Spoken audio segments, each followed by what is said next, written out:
Você pode abrir aí a sua Bíblia, por gentileza, no Evangelho de Lucas, capítulo 18.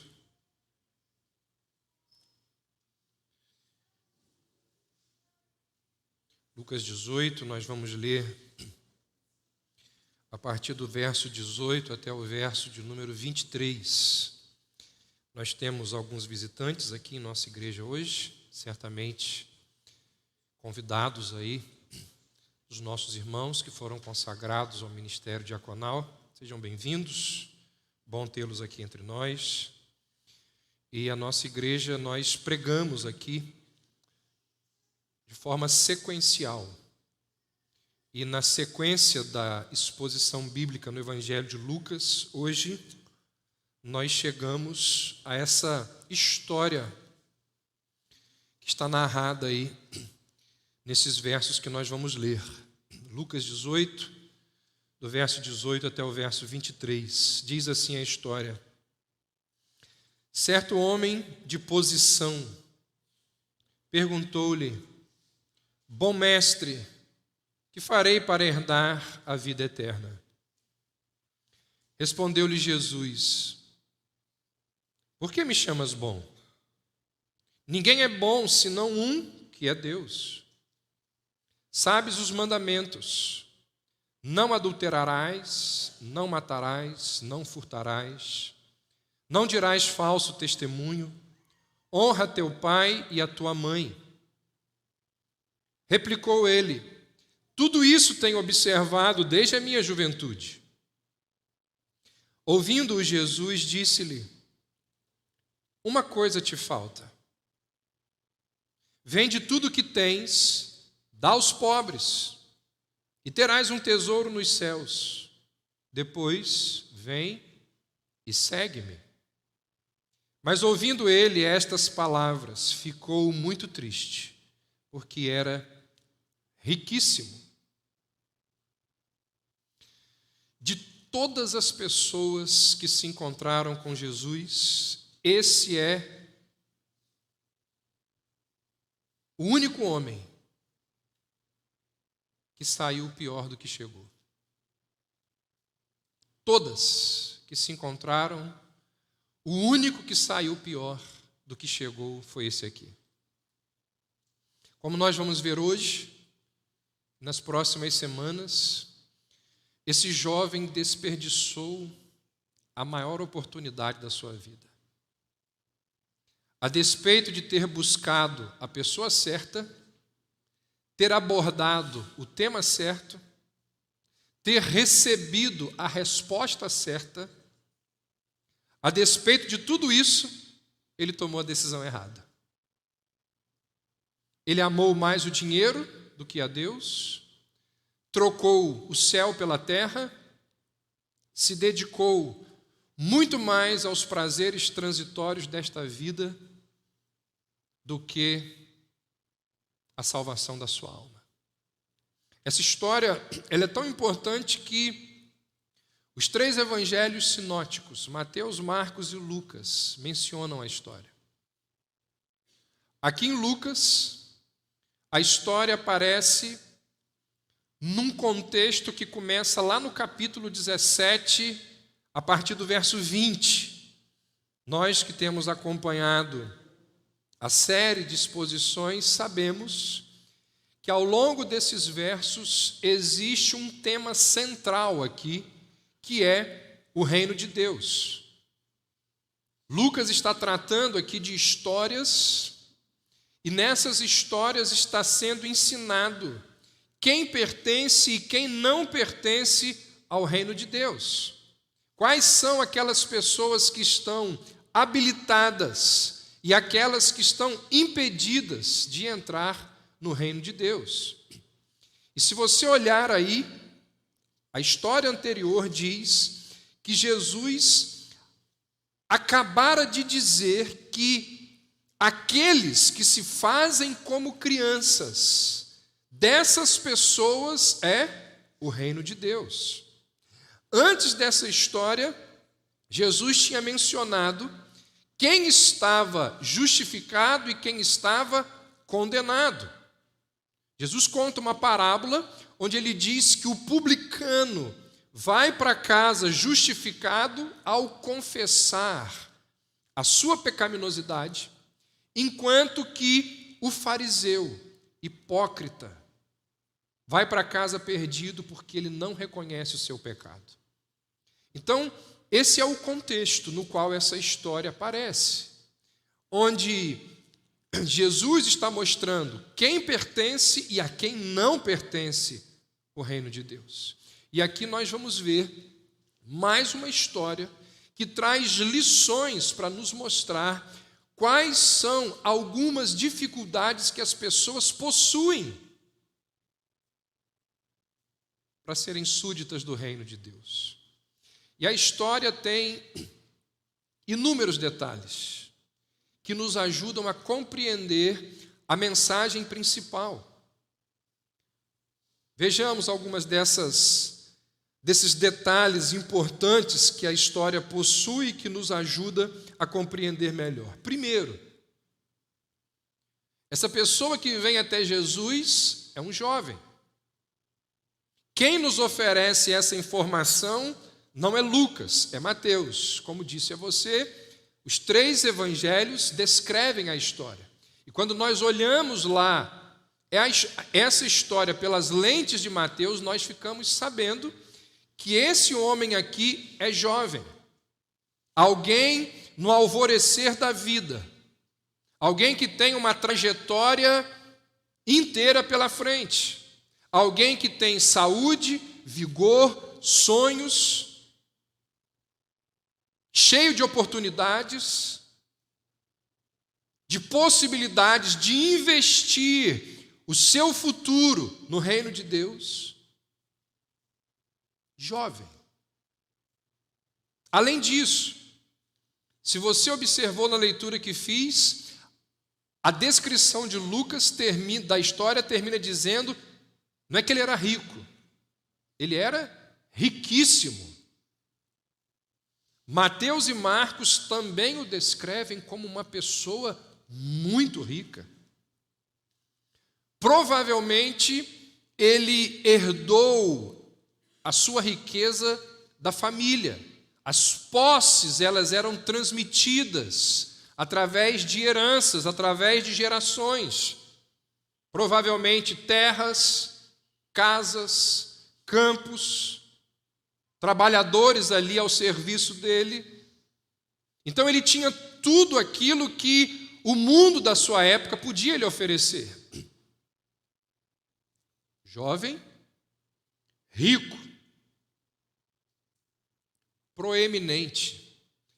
O início da descrição de Lucas diz aí no verso 16 que ele era um homem de posição. As próximas mensagens nós vamos ver, porque a ênfase vai ser outra, que provavelmente ele era líder da sinagoga.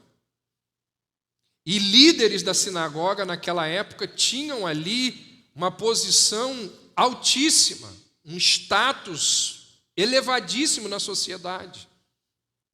Então ele é alguém jovem, rico e que tem entre a sociedade da qual faz parte prestígio, reputação. Mas não para aí. Além de jovem, rico e alguém cheio de prestígio, a narrativa diz que ele era alguém virtuoso. O verso 21 diz que ele vira para Jesus no diálogo que tem com Jesus e diz o seguinte: tudo isso tenho observado desde a minha juventude. Se de fato ele fazia ou não é o nosso ponto agora, será lá na frente. Mas ele se considerava um fiel cumpridor da lei. Ele vira para Jesus e diz: olha, eu vivo de forma honrada, dentro dos mais rígidos padrões morais. Tudo isso aí que o Senhor falou, eu tenho feito.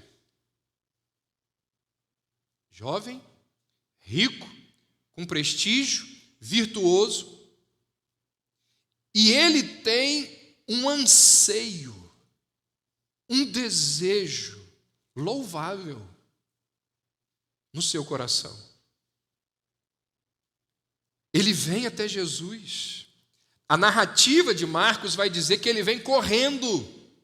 Marcos diz que ele, ao visualizar Jesus, ele corre até Jesus. E pessoas da alta sociedade, naquele contexto ali, eles não corriam. Lembram do que nós vimos no capítulo 15, do pai do filho pródigo? Homens da alta sociedade não corriam, porque correr era um sinal de desespero muitas vezes, que homens que tinham recursos não corriam. Então, quando esse jovem, de acordo com Marcos, corre na direção de Jesus, fica claro que ele mal podia esperar por aquele encontro. Quando ele sabe que Jesus está por ali, ele corre na direção de Jesus, revelando esse anseio que ele tem no coração dele. Jovem, rico, com prestígio, virtuoso, com um anseio louvável no coração, humilde. Outra informação que quem nos conta é Marcos e não Lucas. Marcos diz que quando ele chega perto de Jesus, ele cai de joelhos, numa atitude de respeito, de humildade. Judeus não faziam isso. E quando aquele jovem então se ajoelha, ele mostra a Jesus, ele demonstra a Jesus que a busca dele era honesta.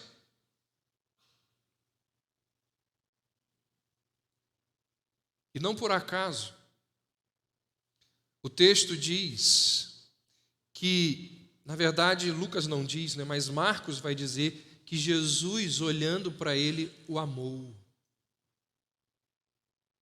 Jesus sabia da busca sincera daquele jovem. Ele demonstra ter um coração sedento, um coração quebrantado. Então, por todos esses padrões, ele é um exemplo a ser seguido. Então você imagina, chega aqui na igreja, alguém jovem, rico, virtuoso, com todas essas qualidades aqui, com anseio de aprender. A gente pensa assim, crentaço. Quando que é a próxima assembleia para a gente colocar ele como membro da igreja? Apesar de tudo isso, apesar de todas essas qualidades, o texto diz que ele tinha um vazio absurdo no seu coração. Essas qualidades não conseguem preencher o vazio da sua alma. No relato de Mateus, ele vira para Jesus e diz assim: que me falta ainda?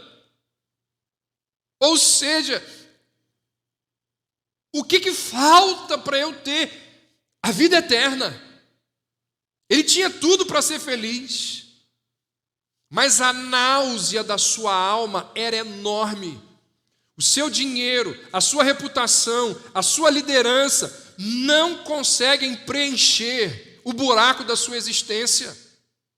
Aqui está alguém que tem todas as qualidades que a sociedade dele almejava, que a nossa sociedade almeja, e ainda assim estava cansado da vida que levava, porque nada daquelas coisas que ele tinha satisfazia os seus anseios. Então, logo de cara, nós aprendemos o que a Bíblia diz em todos os momentos: riqueza não basta, religiosidade não basta. A nossa alma tem sede de Deus. A única coisa capaz de preencher o vazio das nossas almas, a eternidade que habita no nosso coração, como diz Salomão, é aquele que é o Pai da eternidade. E aí, diante do seu anseio, diante das suas frustrações, ele acredita que Jesus, aquele que ali estava, poderia então orientá-lo na sua busca. Muito provavelmente, ele tinha ouvido o ensino de Jesus.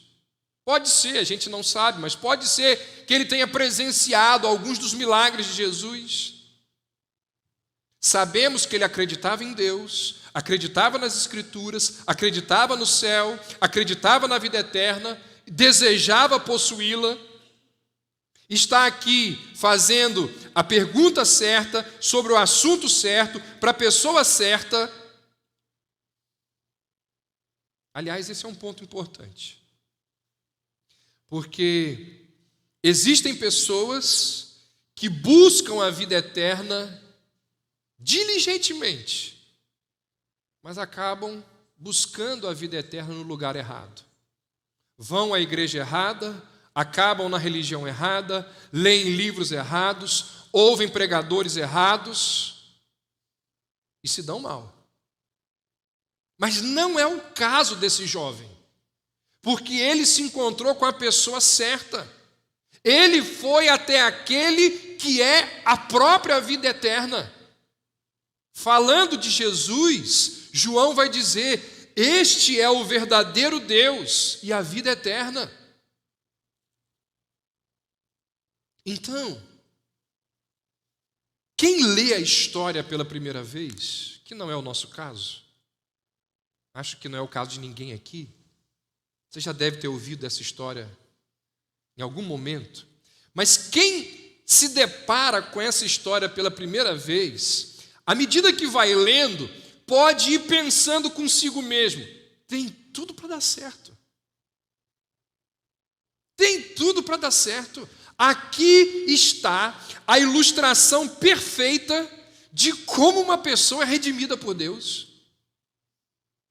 Jovem, rico, interessado, com um passado brilhante, vai à pessoa certa, faz a pergunta certa, não tem como não dar errado, não tem como dar errado. Mas a história nos surpreende. E é dito que esse rapaz vai embora sem encontrar aquilo que veio encontrar. O verso 23 diz que ele ficou muito triste. Marcos vai dizer que ele retirou-se triste.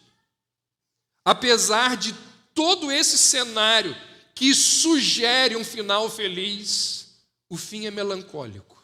E por que não dizer trágico? Por que isso acontece?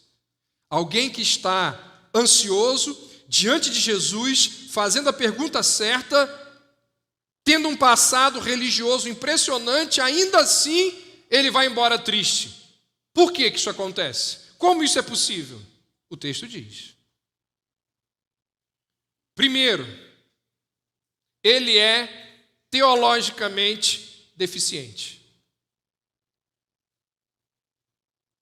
Vou dizer para você que é visitante, porque o pessoal que é aqui da igreja, não acho que não passa 15 dias sem ouvir essa frase da minha boca. Quem crê errado, vive mal. Quem crê errado, vive mal. Esse jovem, ele estava enganado a respeito da salvação. Olha o que diz o verso 18. Ele chega até Jesus e pergunta assim: o que farei para herdar a vida eterna? Perceba, ele olhava para a salvação como uma questão de mérito. O que eu preciso fazer para herdar a vida eterna? É o conceito de muitas pessoas nos nossos dias, que salvação é algo que é conquistado. O que eu devo fazer para herdar a vida eterna? Ele entendia a salvação como uma questão de mérito, não como um presente da graça de Deus. Perceba, o desejo dele de ter a vida eterna é um desejo sincero. No entanto, ele estava enganado quanto à maneira de alcançar a vida eterna. Queria obter a salvação por esforço, por mérito, não por graça. eu lhe dizer uma coisa. Todas, garanto isso a você, todas as religiões do mundo ensinam que o ser humano é salvo por obras, menos o cristianismo. Na Índia, multidões que desejam a salvação, que desejam a vida eterna, estão hoje lá deitando numa cama de prego, num sol escaldante, achando que daquele jeito vão obter a salvação. Outros ficam ali se balançando sobre um fogo, achando que assim vão purgar os seus pecados. Outros lá na Índia sustentam as mãos erguidas assim de forma imóvel. São os rituais até a mão ficar ali pesada e eles não aguentarem mais. Outros fazem longas caminhadas de joelhos. São rituais das religiões indianas que ensinam ali aos seus súditos, que são escravos daquela ideologia, ensinam a eles que é daquela maneira que eles serão salvos. E eu poderia mencionar várias religiões ao redor do mundo. Você sabe que no Brasil existe uma quantidade enorme de romarias, nas quais pessoas sobem conventos, escadas, uma quantidade enorme de degraus, sobem escadas de joelhos, fazem penitência, pensando que com isso vão alcançar o favor de Deus. Não são poucas as religiões no Brasil que se dizem evangélicas, que dizem que para você ser salvo você precisa pagar o passaporte celestial. Apenas o cristianismo bíblico, é aquele que diz: é de graça, é dom de Deus, não vem de obras para que ninguém se glorie. Então, esse jovem, ele tem um equívoco na sua fé. E quem crê errado, além de viver mal, vai para o inferno. Não vai obter a vida eterna. Teologicamente, ele está errado.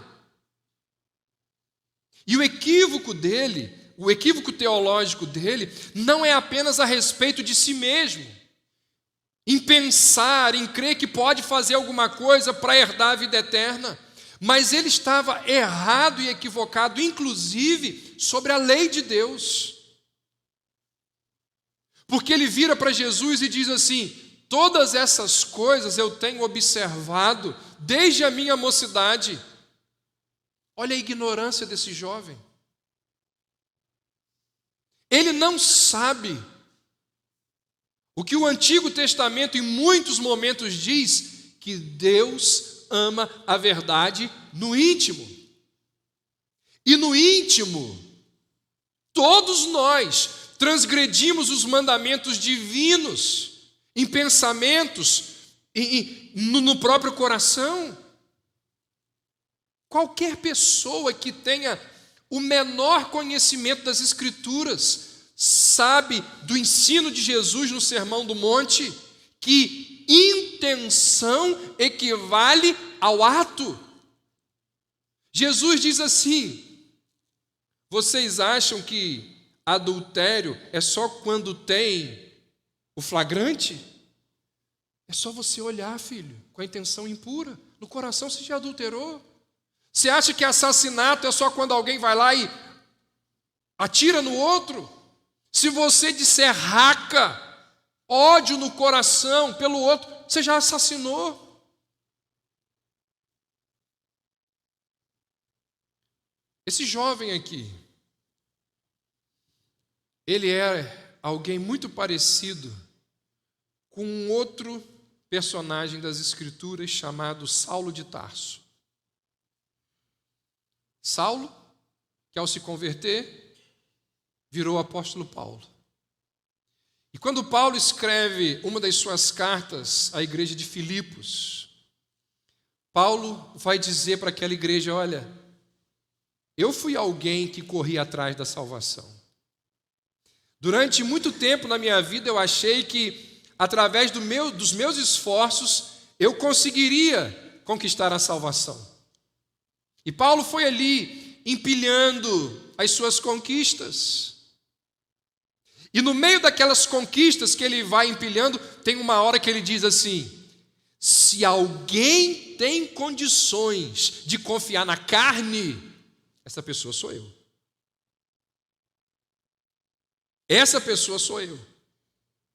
Ou seja, exatamente o que o jovem rico diz a Jesus. Tudo isso eu tenho feito. Eu confio em mim. Tudo isso eu tenho observado. Só que, quando você estuda a Bíblia, olha para a história do apóstolo Paulo, você sabe que algo dramático, poderoso aconteceu com Paulo. Quando a gente estuda e lê lá o que ele escreveu aos crentes de Roma, quando nós lemos a Epístola aos Romanos, lá no capítulo 7, nós temos ali a descrição feita pelo apóstolo daquilo que passou, aconteceu no seu coração na época da sua conversão. Ali ele diz que ele acreditava estar conquistando a salvação por sua vida irrepreensível, até que uma coisa aconteceu. Não sei se você vai lembrar. Paulo diz: até que eu compreendi o sentido da lei. Até que eu entendi o que significa a lei. Vou ler para você. Paulo diz assim: eu não teria conhecido a cobiça se a lei não tivesse dito: não cobiçarás. Mas o pecado, aproveitando a oportunidade através do mandamento, produziu em mim a cobiça de todo tipo. Pois sem a lei, o pecado está morto. Eu estava vivo sem a lei. Ou seja, ele está dizendo assim: houve um tempo em minha vida em que eu nunca me submeti a um verdadeiro entendimento da lei. Eu pensei que eu estava indo bem, eu acreditava que eu estava vivo, tudo estava ótimo. De repente, veio a lei, o mandamento veio. E quando eu compreendi o verdadeiro sentido da lei, que não era para eu praticar aquelas coisas com o objetivo de ser salvo. Não, a lei foi dada exatamente para me mostrar que eu não tinha condições e por isso eu precisava de alguém que cumprisse a lei no meu lugar. Por isso que ele vai dizer, num outro lugar, a lei, ela serviu de aio, ela serviu como um instrumento para me levar até Cristo. E aí então ele diz: na verdade, a lei, ela não me deu vida. Na verdade, a lei me matou. Ela me matou. Então nenhum homem verdadeiramente ensinado pelo Espírito de Deus, nenhuma pessoa que realmente entendeu o Evangelho, vai dizer assim: desde a minha juventude eu tenho feito tudo isso. Desde pequeno eu tenho observado todos os mandamentos de Deus. Quem entende o Evangelho nunca vai dizer isso, pelo contrário. Vai dizer o que Paulo disse escrevendo aos Romanos. Sabe o que ele disse? A lei é espiritual, eu todavia sou carnal. E eu sei que em mim, ou seja, na minha carne, não habita bem nenhum. Então eu não posso fazer isso. Eu não consigo cumprir esses mandamentos. A verdade é que esse jovem, assim como um monte de gente, acredita que é capaz de cumprir a lei de Deus. Não tem um mês, uma irmã aqui de nossa igreja, ela me disse assim: olha, o meu marido não é crente. Ele acha que ele vai ser salvo porque ele faz coisas boas. Ele não precisa fazer mais nada, porque ele acha que as coisas que ele faz são boas, e então ele está indo para o céu. Esse jovem estava diante de Jesus, fazendo a pergunta certa, tendo um passado religioso impressionante. Ainda assim, ele vai embora triste. Por quê? Primeiro, ele é teologicamente deficiente. Deficiente sobre ele, deficiente sobre a lei de Deus. Além disso, além de ser teologicamente deficiente, o texto diz, ele não quis abandonar o ídolo presente no seu coração. Diante das coisas que aquele jovem disse, Jesus vira para ele, olha aí o verso 20, e diz: sabes os mandamentos, não adulterarás, não matarás, não furtarás, não dirás falso testemunho, honra a teu pai e a tua mãe. Gente, por que Jesus diz isso aqui? Nós não somos salvos por guardar os mandamentos, por que Jesus então diz os mandamentos? Nós não somos salvos por praticar boas obras. Então por que Jesus enumera os mandamentos aqui? É provável que Jesus aqui esteja sendo irônico, falando com ele na sua própria língua, uma vez que tudo que aquele jovem sempre conheceu foi realização, moralidade. O fato é que aqui nós temos um golpe severo, final de Jesus sobre aquele jovem. Jesus está dizendo para ele assim: te ensinaram a obter a vida eterna guardando os mandamentos? O que deu errado então? O que você está me procurando? Tem certeza que você tem feito todas essas coisas desde a sua mocidade? Então por que essa náusea aí na sua alma? Jesus aqui, ele não cita a lei para esse jovem como um meio dele alcançar a salvação, porque o propósito da lei não é salvar. Jesus coloca a lei diante dele como um espelho para revelar a ele os seus pecados. Só que esse rapaz, ele olha no espelho e ele não vê as manchas e as imperfeições da sua vida. Jesus percebeu isso. E aqui no texto tem um detalhe, que se você lê o texto de forma devocional, sem uma atenção maior ou um conhecimento maior das Escrituras, talvez você não perceba. E é um detalhe importantíssimo para você compreender a lei, para você compreender o texto.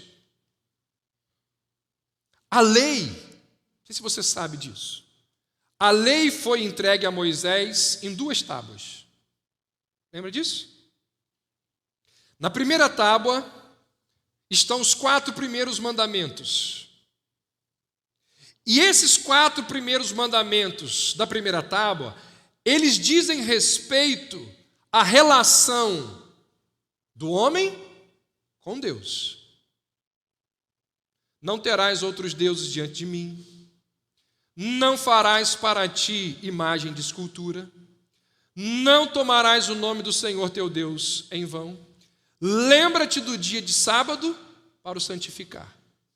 A primeira tábua da lei diz respeito à relação do homem com Deus. Na segunda tábua, nós encontramos os mandamentos divinos para os deveres do homem com o seu próximo. Na segunda tábua, não são mais as obrigações verticais, são os mandamentos horizontais. Quando Jesus se dirige àquele jovem, Jesus cita os mandamentos da segunda tábua da lei e deixa de fora o último. Você nunca observou isso? Jesus deixa de fora o último mandamento dessa segunda tábua. Qual é? Não cobiçarás. Jesus conhece o coração daquele rapaz.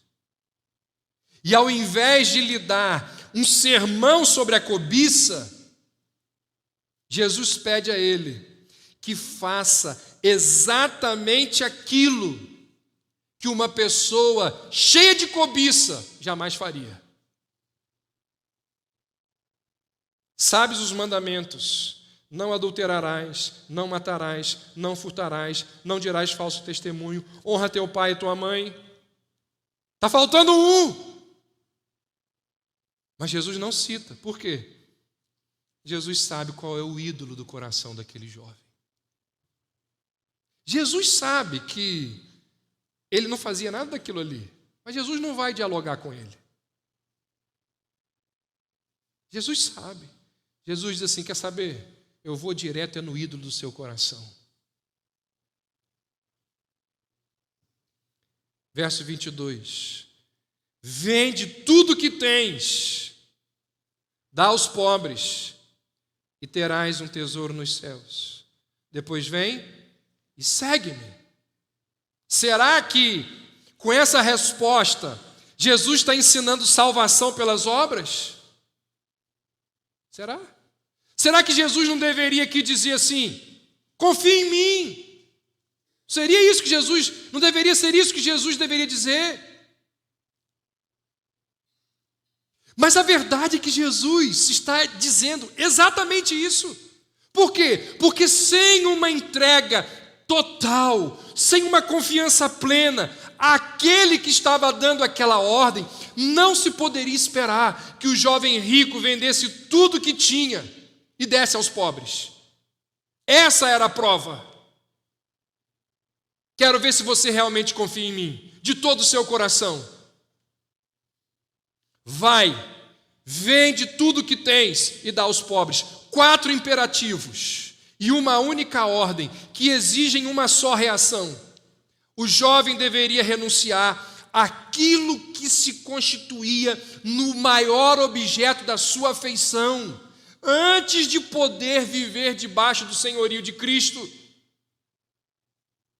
Ali perto, vendo tudo o que estava acontecendo, estavam Pedro, André e os filhos de Zebedeu. Nenhum deles recebeu uma ordem semelhante para vender as suas posses e seguir a Jesus. Essa ordem é um indício de que a riqueza daquele jovem exercia um poder enorme sobre ele.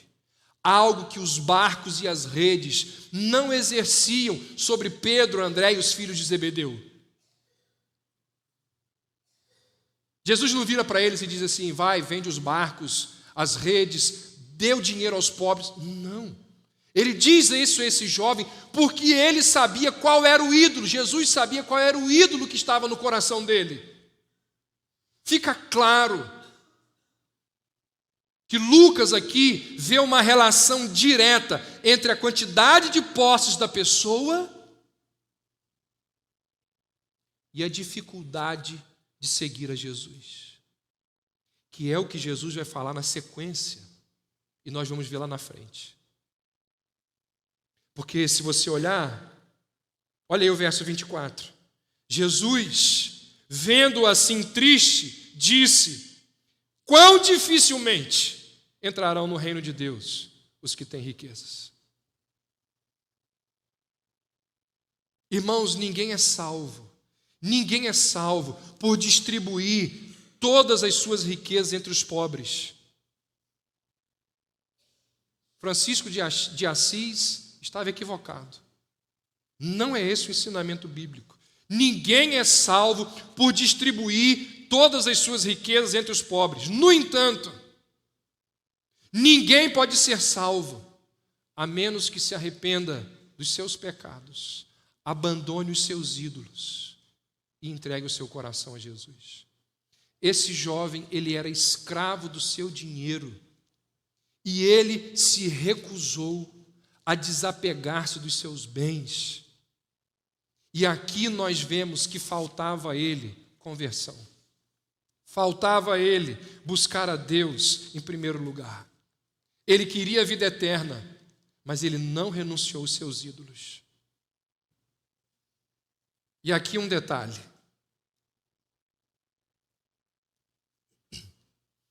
Os grandes ensinamentos da Bíblia, eles estão nos detalhes. Quem lê a Bíblia correndo não percebe. Não percebe. Qual foi a primeira coisa que esse jovem, ao se encontrar com Jesus, qual foi a primeira coisa que ele disse para Jesus? A pergunta: bom mestre, que farei para herdar a vida eterna? Um conceito típico das suas convicções judaicas. Então ele quer saber, o que eu preciso fazer? Jesus disse: vai, vende tudo que tens, dá aos pobres, e terás um tesouro no céu. Ele não queria saber o que ele tinha que fazer?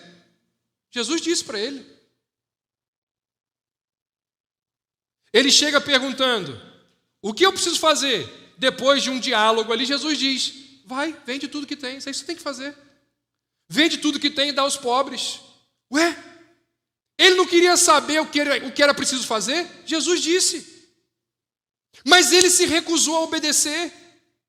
Por quê? Porque assim como milhões de pessoas no mundo, ele desejava ser salvo, mas de acordo com as condições dele.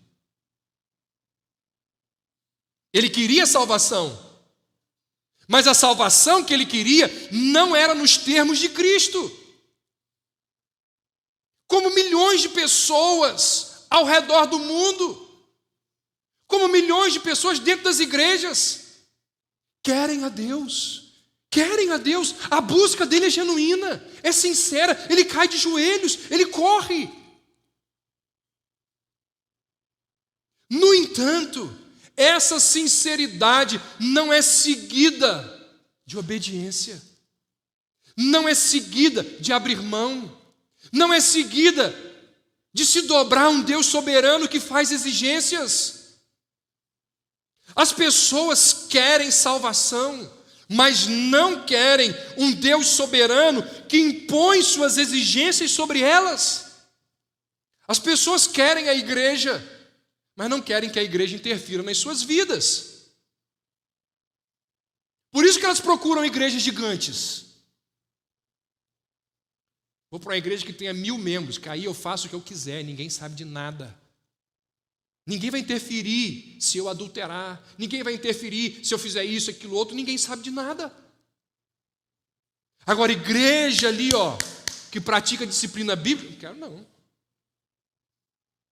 As pessoas querem salvação nos termos delas. Querem a vida cristã, desde que o cristianismo não lhes custe o conforto de abrir mão das suas prioridades. Bom mestre, o que farei para herdar a vida eterna? Vai, vende tudo que tens e dá aos pobres, porque esse é o ídolo que está no seu coração. E ele se afastou triste. Por quê? Porque era dono de muitas riquezas. Tem um ídolo lá. E como disse Agostinho, na sala de tronos do nosso coração, existe um trono no qual só Deus pode se assentar. E se ali estiver qualquer coisa, pessoa, no lugar de Deus, isso é porque nós nunca nos dobramos verdadeiramente ao senhorio de Cristo. Infelizmente, O jovem rico perdeu a riqueza eterna por causa da riqueza temporal. Preferiu ir para o inferno a abrir mão do seu ídolo. Agarrou-se ao dinheiro e com ele pereceu. Saiu triste por ter rejeitado a verdadeira riqueza, aquela que não perece. Irmãos, essa história é uma advertência a todas aquelas pessoas que desejam uma fé cristã, que não mude os seus valores, que não perturbe o seu estilo de vida. Muitos são relutantes em deixar Cristo, porque sabem, conhecem a verdade, conhecem o Evangelho, então eles ficam relutantes. Não posso deixar a igreja, isso que a Bíblia diz é verdade. E ficam ali relutantes. Por quê? Porque as paixões do mundo, os ídolos também são muito fortes sobre eles. E ficam ali naquela luta entre as suas convicções e as suas corrupções. E essa luta de convicção com corrupção fica ali, ó. Chega uma hora que as corrupções vencem. E eles lamentam. Por quê? Porque Jesus disse: não podeis servir a Deus e a Mamon, ou ídolo. Ou você serve a um e odeia o outro, ou você odeia o outro e serve a esse. Você está entendendo que Cristo exige exclusividade?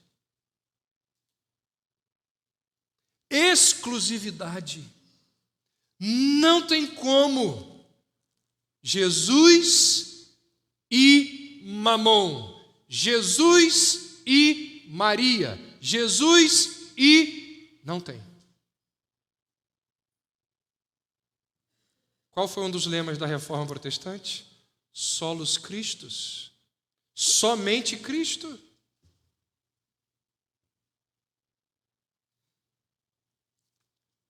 Olha que fim melancólico. Verso 23. Diz aí: ouvindo ele estas palavras.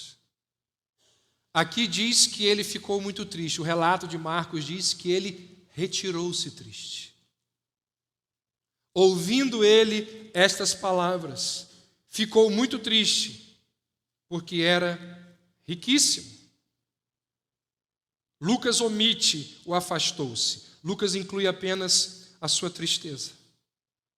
A ordem de Jesus foi como uma flecha que atacou o ponto mais vulnerável daquele jovem, o seu amor pelos bens terrenos.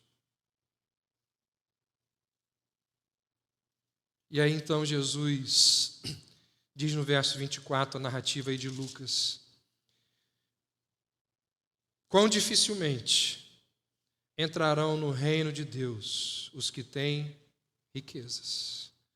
Essa é uma questão extremamente pertinente, mas que a gente vai abordá-la daqui a 2 semanas. Semana que vem tem o aniversário da igreja, teremos um pregador de fora.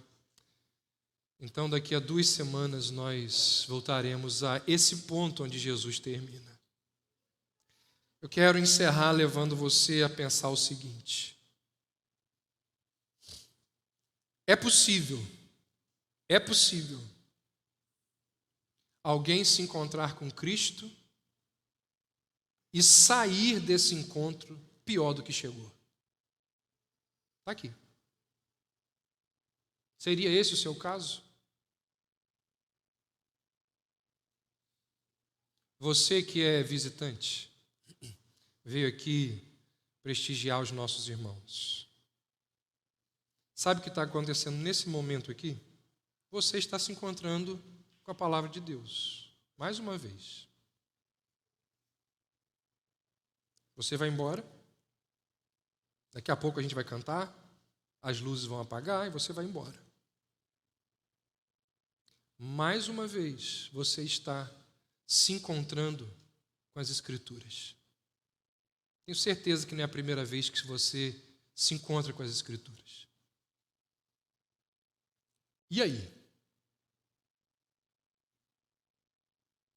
Continuarás vivendo o seu estilo de vida, onde você ignora Cristo? Não, pastor, eu tenho uma devoção enorme. O senhor que não sabe, mas eu respeito muito a fé. Eu, sempre que posso, estou na igreja. Eu ouço os louvores. Você já percebeu qual é a palavra que você está repetindo? Eu.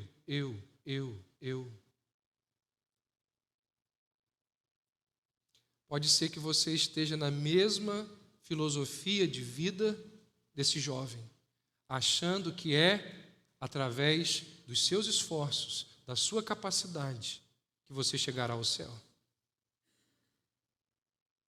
Segundo, assim como esse jovem, pode ser que muitos aqui tenham predicados, muitos aqui têm qualidades. Meu irmão, as qualidades que você tem, elas te aproximam ou elas te afastam de Jesus Cristo? Porque desse rapaz aqui, as qualidades dele, na verdade, o afastavam do Senhor. A sua teologia, a forma de você olhar para Deus, para a Bíblia, para o Evangelho, ela é saudável, ela é deficiente, ela é deprimente. Lembre-se, quem crê errado vive mal. Como é a sua relação com a lei de Deus?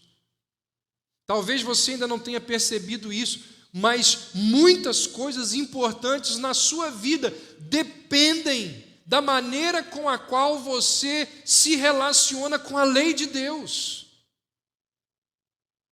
para o bem e para o mal. E por fim,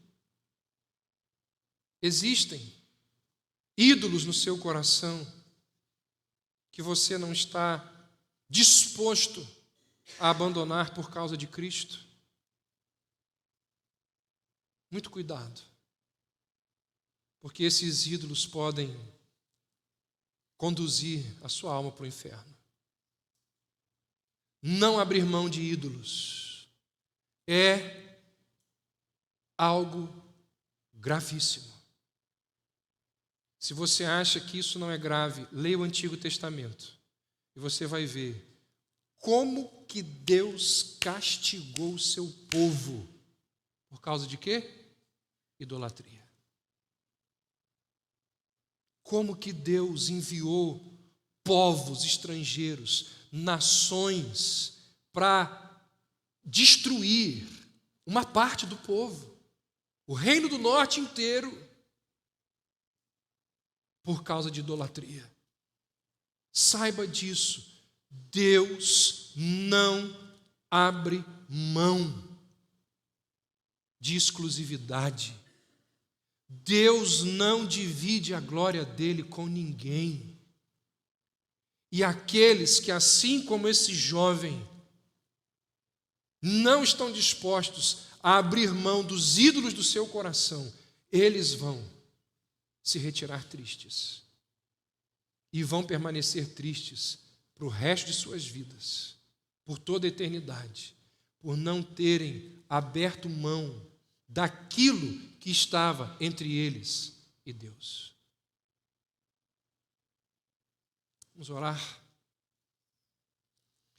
Senhor, sonda os nossos corações e mostre-nos os nossos ídolos que precisam ser sacrificados. Ó Deus, que os nossos encontros com o Cristo sejam sempre para melhor e nunca para pior. Ó Deus, quantos aqui têm deficiências em suas vidas, culpas que não deveriam ser carregadas, práticas pecaminosas que deveriam ser abandonadas, mas que não abandonam, não fazem isso por crerem de maneira errada. Ó Deus, a teologia dessas pessoas as impedem de terem liberdade. A crença equivocada dessas pessoas as impedem de serem felizes, de terem paz, de desfrutarem daquela vida abundante prometida nas Escrituras. Ah, Senhor,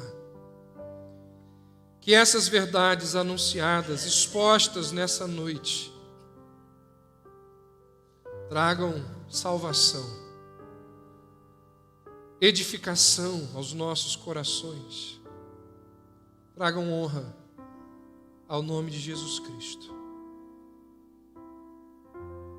Que não haja ninguém aqui, ó Deus, que volte para casa triste, por ser possuidor de ídolos no coração. Que assim seja, é a nossa oração, em nome de Jesus. Amém. Se você gostou desse conteúdo, deixe o seu like, compartilhe o vídeo e ative as notificações para sempre ser informado sobre novos vídeos do nosso canal.